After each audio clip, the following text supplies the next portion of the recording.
l'université a voulu mettre en place un séminaire des volontaires des DRS.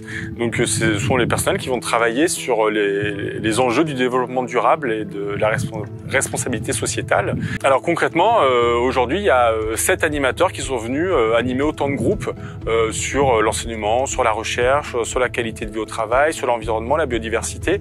Voilà, on a planché matin et après-midi par groupe de travail pour essayer de mettre en commun des actions qu'on pourrait mettre à court ou moyen terme au sein de notre université et aussi dans une logique d'obtention d'un label qui s'appelle le label des DRS. L'idée de l'université d'avoir ce label, c'est de mettre en place une démarche d'amélioration continue.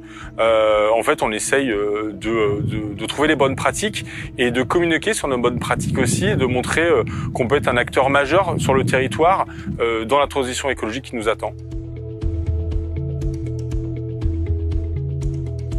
Alors nous, on n'a pas créé de charte, mais une politique.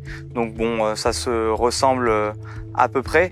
Et l'intérêt, c'est de donner les lignes directrices aux différentes directions, aux différents services sur les politiques à mener et les directions à prendre en prenant les nouvelles décisions. L'intérêt du label n'est pas forcément de l'affichage, comme on pourrait le penser, mais plus pour engager les équipes et motiver en interne pour progresser.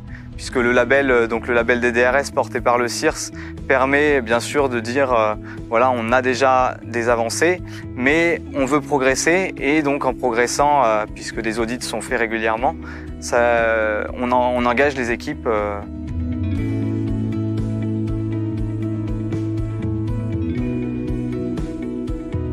J'étais animatrice d'un atelier de sensibilisation sur l'impact environnemental et social du numérique. Donc c'était plus une prise de conscience sur ces sujets-là, avec quelques personnes qui étaient déjà bien sensibilisées, et on a pu mener, je trouve, identifier des actions un peu pragmatiques pour passer la deuxième.